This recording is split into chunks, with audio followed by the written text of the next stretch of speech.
Well, we're midwinter. Here in Lincoln, it's just been beautiful, one nice day after another.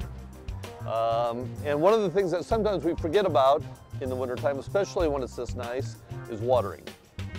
Especially once temperatures are above 40 degrees, we haven't had any moisture for 2 or 3 weeks, we're going to want to consider watering our trees and shrubs and perennials. What we're looking at here are some lilacs, and we have some tree peonies. The tree peonies are fairly new. The lilacs are a relatively shallow-rooted plant. And so these sorts of shrubs are ones that we're going to want to make sure we give some attention to. The smaller shrubs, you can get away with 5 to 10 gallons every, maybe once a month. The bigger shrubs, a little bit more, maybe 15. Again, just using the end of a hose, sitting at the base of the plant, letting it soak in slowly. Will really do it and get them through the winter.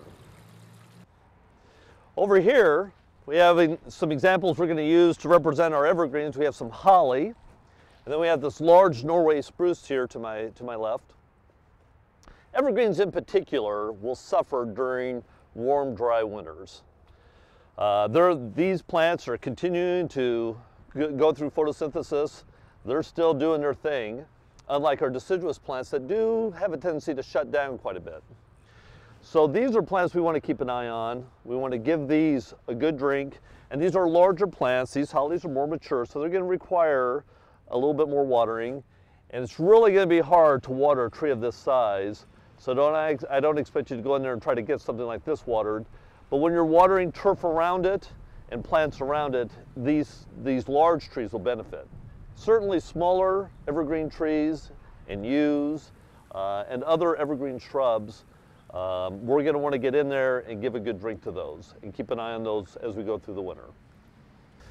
Watering our turf or grass is sometimes something that we forget. We're concerned about our trees and shrubs, but the grass is also one of those large plants that really could use a drink, again, during these warm, dry winters.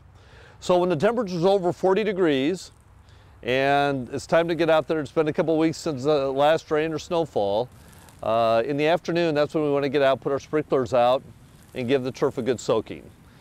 We want to shut the water down before evening, before things cool off, because the last thing we want is for things to get iced over. So we don't want the turf to end up with a coating of ice on it. That'll just cause more problems for us later on.